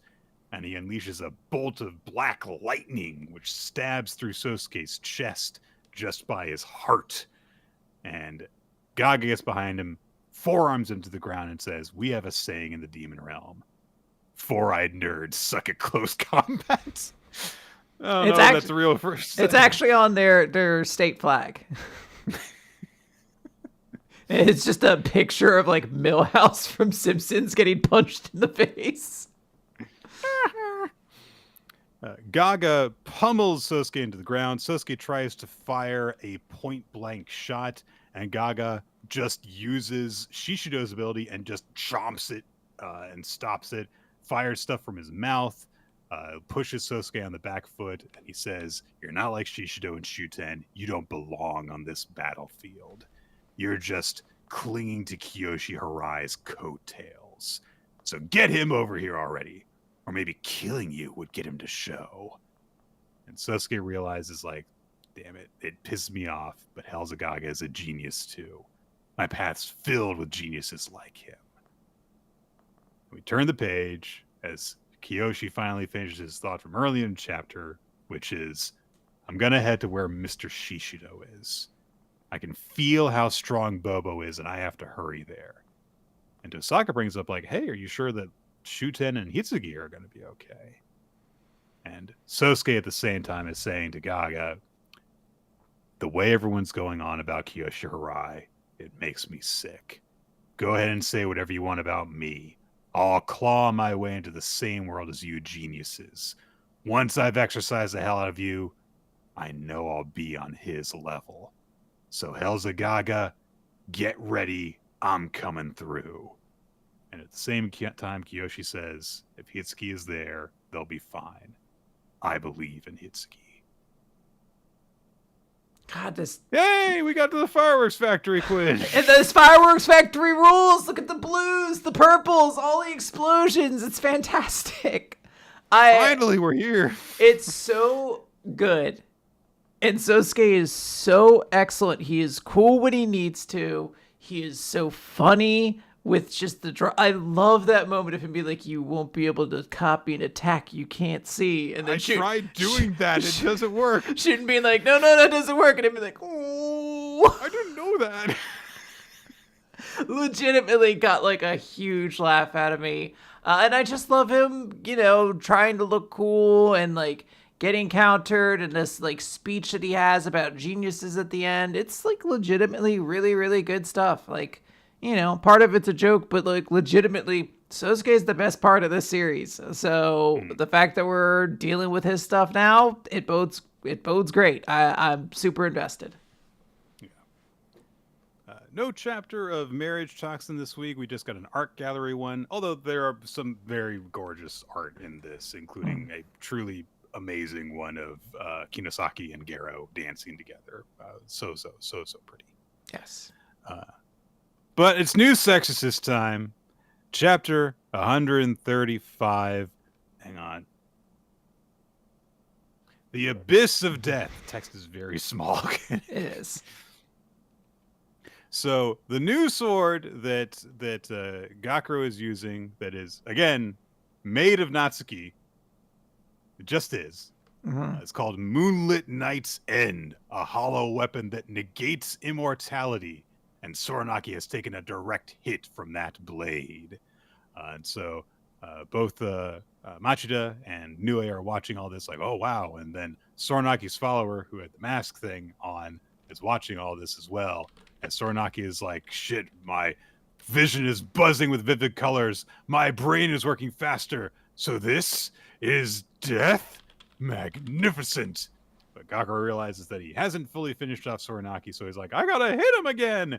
And then the woman in the mask darts in, blocks the attack, and it's a level 4 spirit. They gasp. And then Soranaki grabs the masked woman and says, thank you, Kiru, my dear child. And her body starts to vanish and puff into smoke and go into his body. And Gakuro's like, he's absorbing the level 4. And at that moment, the mask falls off. And, oh my gosh, she's got Soranaki's face. And Nue goes, I knew it. Spirits are born from the Hyo. Of those, Soranaki's spirits have continued to combine exclusively with each other. It wouldn't be odd for a level 4 that's practically his clone to exist. Sure. So why are we just getting it now? Like, no. You know what? It is correct. I shouldn't want to know more about this character because that involves consuming more new Exorcist stuff. But there is a moment of just like, this is a lot of explanation for an action that's already happened. It's occurred. Like, do we need more detail? Just be like, he's alive. I don't know. Maybe there's going to be like an extra content compendium with explanations for everything that happened in New Exorcist, and it's going to be just 3 feet thick. Just that's all of this unexplained bullshit. That's what the other 4 water park bosses skill tests are going to be. Oh, man. So Soranaki says, like, in gaming terms, they're my extra lives. Yeah, sure, whatever. So he's fully resurrected, even though the sword thing took his immortality away, whatever. But Gakuro realizes he hasn't just recovered, though. Something's different. And at that moment, Soranaki unleashes his hollow weapon, Divine Tongue. It puts one of those, like, drum things, the ring with the drum things on. So then he taps one of the drums, and it goes cocoon, because it's like thunder, and it launches a whole bunch of, like, fireworks laser things at Gakuro. And Gakuro responds by going, Rah! And he deflects some of them. But more lasers get fired from the drums as they fire lightning. It doesn't really look like lightning. It looks like lasers, but whatever. So lasers get fired, and Gakuro's like, I've got to cut through them and open a path. Ha! And the sword breaks against one of them. And he goes, all I did was slash at a lightning blast and my hollow weapon. Oh man, who could have thought that swinging a metal sword at a lightning blast would cause problems? And immediately Gakuro goes, Princess, because, we've never seen this ability before, so Is she dead? He's killed Natsuki. Which, wouldn't it be amazing if that were the case? Like, no, you just killed her. You don't even get to see her body. She's just dead, dude.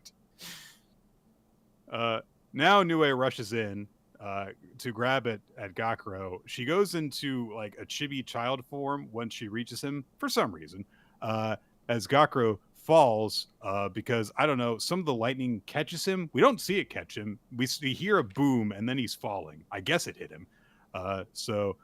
Nue is like, are you all right? And Gakuro's like, well, what about Machida? Nue says, don't worry, I'm shielding them with a barrier. Okay.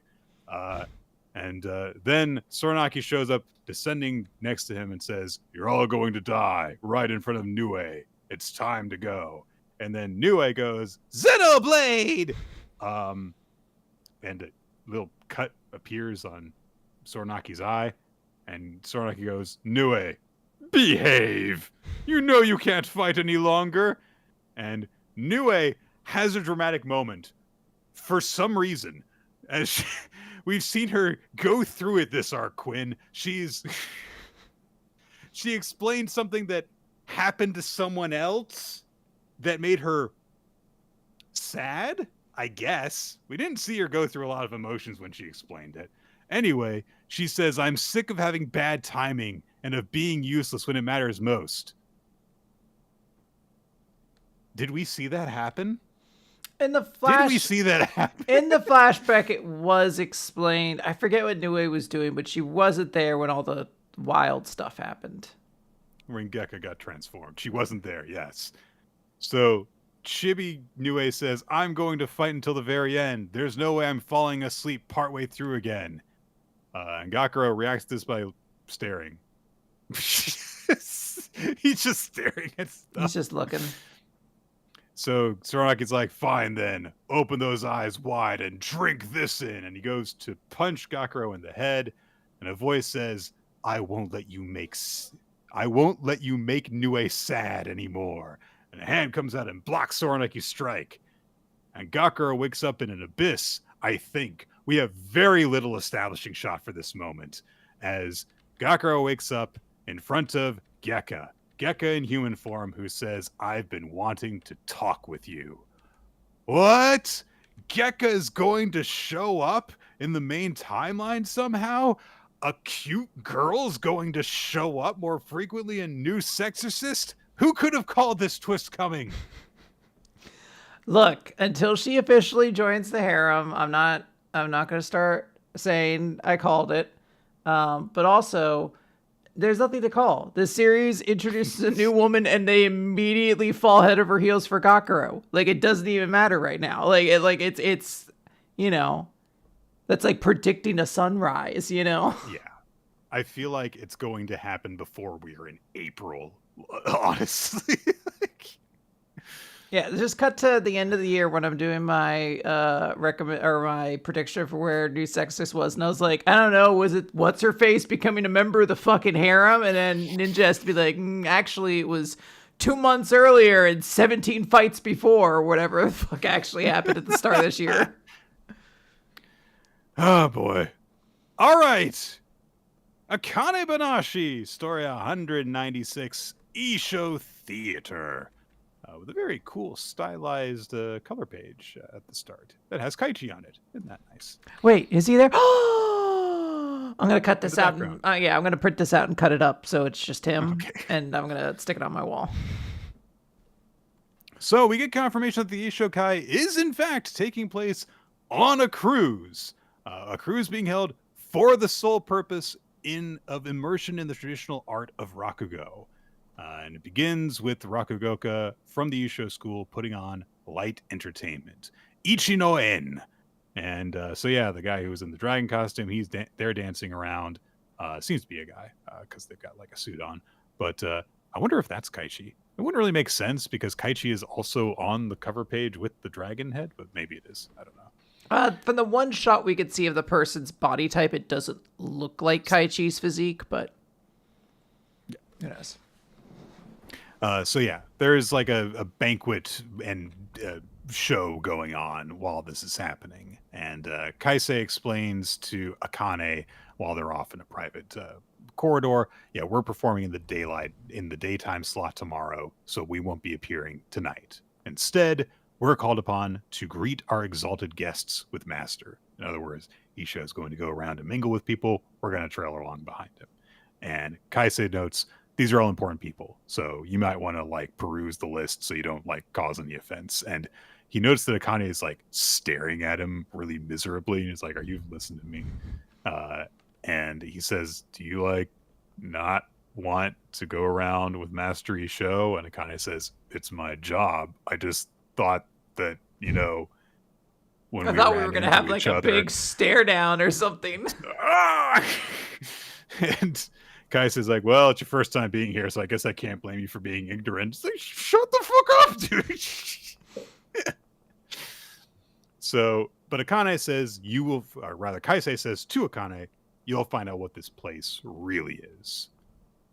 Isho arrives, and the two of them fall in a step behind him. And as Isho walks in, like all the chaos that was going on with all the performers and all the dining and everyone, it all just stops as everyone is focused on Isho. And Isho lets out this little bark laugh and says, "I'm not some kind of monster. I'm not going to gobble you up. Relax, talk amongst yourselves." And Akane's reaction, of course, is, that's his mask. He just puts on a face when he's in public. And when he wants to be, he acts all cultured and understanding. And I saw him do that at the Karaku Cup. I knew that this was something he could do. Which makes me wonder, if he was always capable of being this diplomatic, then why couldn't he do it with my dad? Yeah, fair question. Good point. Some would say the heart of the series. Yeah. But she takes a breath and she thinks like, I'm here to learn, so I need to see for myself. If this mask is one of the things that he can do for Rakugo's sake, what is it that drives this man to the lengths that he goes? Kaisei sees Akane having this whole big like moment privately with herself, and he leans in and mutters and is like, "Oh, you sure are like passionate about him." And Akane is like, "I'm not, shut up." But Kaisei brings up like, it's not just you. Like, look around, and we see a number of people who are just like all focused entirely on Isho while this is happening in increasingly creepy ways, because like it's just a lot of eye shots. And Kaisei's like, "Yeah, we're like right beside him. None of them even see us. It's fine." Isho gets a mic. He says, "The Ishokai is a special event that was created to show gratitude to those who have been my most dedicated supporters. But simply saying thank you is no fun. I am a Rakugoka. I will give thanks through art, with the specialty of Isho Arakawa."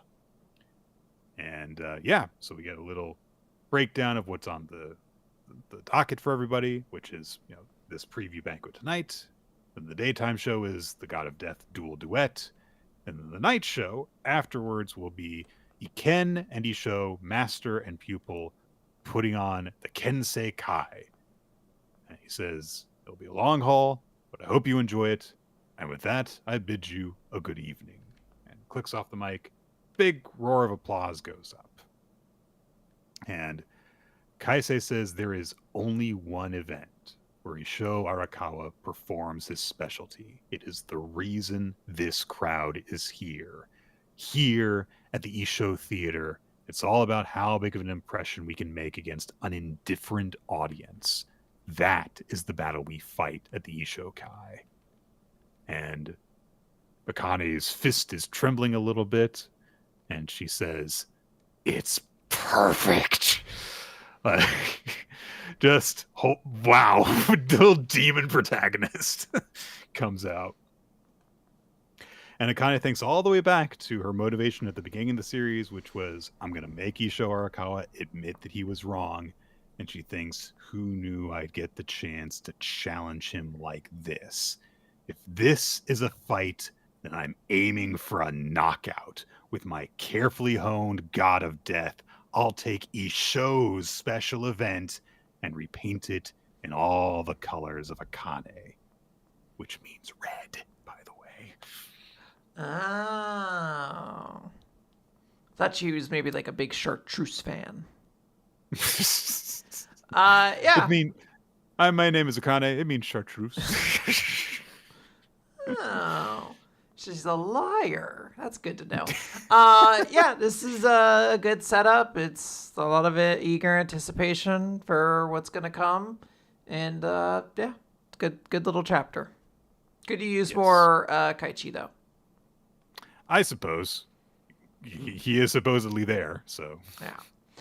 All right, Nick, let's wrap things up with One Piece, chapter 1175, Nidhogger. So we get a cover page with Sabo and Koala hanging out with koalas. Isn't that funny? So we open the chapter. Sanji could just burn off the thorns. It's not a big deal, actually. Once he showed up, he could just solve the problem very easily. But basically, Sanji also was like, hey, yeah, there's no time to celebrate here. There's some stuff going on, and what's with that big shadow? We get over there. The big shadow is just dropping all of the parents and the kids on the ground, and there's a lot of concern, like, oh my gosh, our parents have been stabbed by these thorns. We need to get them to safety. And one of the giants is like, this village is in danger. Take the children somewhere safer. And Loki's like, no, not my problem. I carried people up here. Now get off of me. It's time for me to fight and kill things. And he is just eating people at this point. Luffy contacts Zoro because he's right there. And he's like, oh, cool, you're here. So this place is going to be safe. And Zoro's like, sure, let's say that. Anyways, since you guys are all giant, you should probably deal with the giant monsters attacking Elbath before it's destroyed. But suddenly, some of the giants notice that thorns are falling from the sky. And we see that fucking Summers is here. And he's really Nobody died! That's such bullshit! Yeah, he's really pissed. He's like, give me back my emotions! Nobody died! This sucks! And he has shown up with his thorns. Refund! That have guns in their mouth to shoot more thorns out of them. That's just a thing he can do. Why do the brambles need eyes? I don't know. Thank God they have them, though, because it wouldn't look cute otherwise. The children bravely stand in the way of their parents, basically being like, we won't let you shoot and kill our parents because you want us alive. And Summers... You know what? Change of plans. Summers just starts, falling apart again. He's like, ooh, I can still do it. I can still make everybody real mad. So he tries... I'm going to make my boss so angry with me, but it's going to be so fucking worth it. It's going to be so satisfying to see everybody real upset. Before the children can be skewered alive, though, Zoro blocks all the attacks. And then Luffy comes in and just puts Summers down, hopefully for at least some kind of count, with a very, very big Dawn Thor rifle attack. And Summers... Lightning comes down from the sky with his cartoon powers. It rips Summers' face in half. Yeah. And knocks out some of his teeth as well. So he's definitely hurt.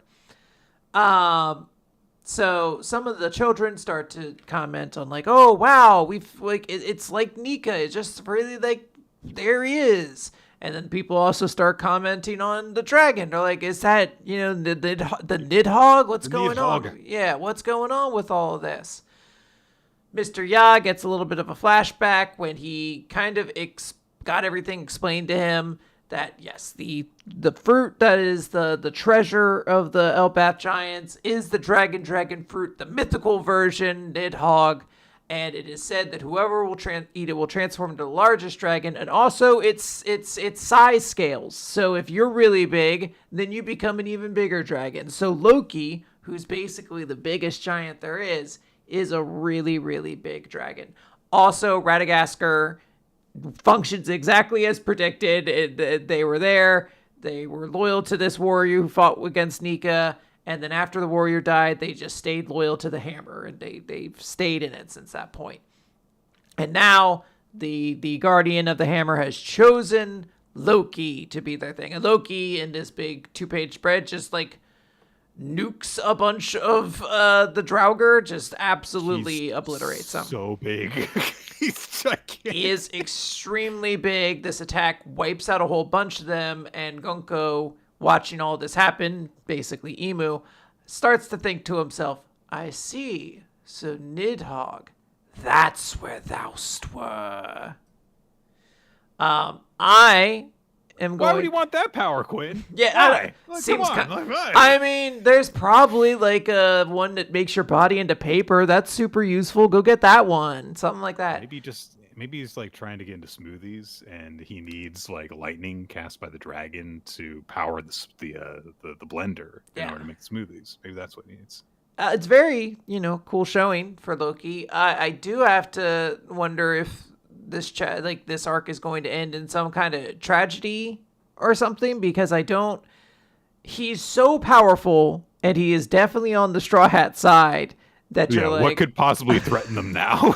I was like, look, even if he doesn't join the crew, even if he's just part of the Grand Alliance or just a friend, I'm like, he is so powerful that I have to feel like they have to nerf him in some way. Like, oh, when he transforms back, he just, I don't know, poops pure fire for 7 days straight. Or so, I don't know. They've got to do something, because right now he's taking a lot of the tension out of the scene. It's also a very appropriate power for Loki, because the Nidhogg is a dragon that supposedly gnaws at the roots of Yggdrasil. Yes. It's kind of like the death in the world, in contrast to the life provided by the tree, which of course, Yggdrasil has been prominently featured on Elbath because like everything's on this giant ass tree. And so, Loki is like kind of the dark reflection of everything. So it's very satisfying to see that, that darkness, being on the side of the good guys and stuff. So yeah, Loki is very, very strong. And I don't know what kind of tension there can be in this arc at this point. But I'm sure that we'll see something go wrong. Yeah, I mean, we know that Emu can see through things that are happening here, and perhaps he might have some way to influence things here as well. Possibly, yeah. All right, Nick, that is it for Weekly Manga Recap this week. Time for a favorite series and MVP. And I'll just lead us off. I'm going to give my favorite series to Ichi the Witch this week, and my favorite character to Sosuke, because he's the best character in Kiyoshi. I totally get that. I am going to also say Ichi the Witch. Look, just kind of like a very emotional chapter led to a very two big surprises in a row. So engrossing from start to finish, absolutely going to be my chapter of the week. Character of the week, I actually have a little bit of a trickier time, because I definitely do see your point with Sosuke. I think I'm going to give mine to Isho, though, from Akane-banashi. I really like, just like the continued build of him as the antagonist, the focus of everyone, and I really love the buildup of like, oh, Akane thinks this is going to be a chance for her to like stick one to Isho, and just absolutely knowing like, no, that will not happen. You might win your fight with Kaisei, you're not going to get one over on him. You're going to be a footnote at the end of this. The audience, by the way, agreed Ichi the Witch, chapter of the week, and then Saint Germain from Dandadan, what character of the week? What an asshole he is. Yeah. All right. Well, guys, thank you all for joining us for Weekly Manga Recap. We're going to sign off now. Let's just remember that we do this show on twitch.tv/RoletZ. We record generally between 7:30 and 8 Eastern time on Tuesday evenings currently. If you want to know exactly when we're going live, you can follow us through the Discord. You can also follow us on social media. Weekly Manga Recap is the official BlueSky account. We're also RoletZ and Nick F. Time. Also be sure to follow WMR Votes, which is maintained by NinjaX3i for all of the audience voting on favorite series and MVP, which we announce at the end of the show. We post the show on YouTube, youtube.com/Weekly Manga Recap, for the video version, which has an opening sequence by Malajack Stillitz and Bree Cheddar. It occasionally has title cards done by Steve Man, whose artwork you can find by just searching for Steve Man Art. We have a Discord, which is linked wherever the show gets posted to, including Weekly Manga Recap.podbean.com, iTunes, Spotify, all those kind of podcast feed places. On the Discord, you can talk about the chapters of the manga we read as they come out. You can find the Google Doc and check out the history of the podcast, check out the series that we have already covered, and make suggestions for future series for us to cover as recommendations. Ask a question for us to answer in an eventual Q&A episode, all that good stuff. And we have a Patreon, last but not least, patreon.com/Weekly Manga Recap if you would like more Weekly Manga Recap content and also to help financially support the show. All right, that's going to do it for the episode.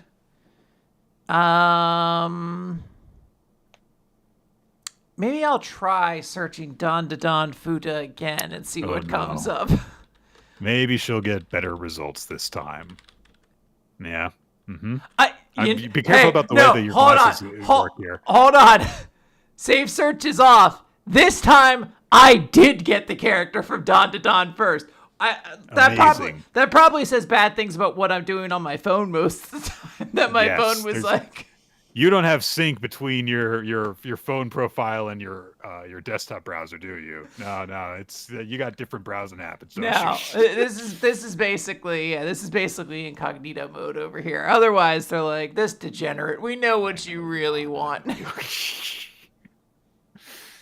All right, bye everybody.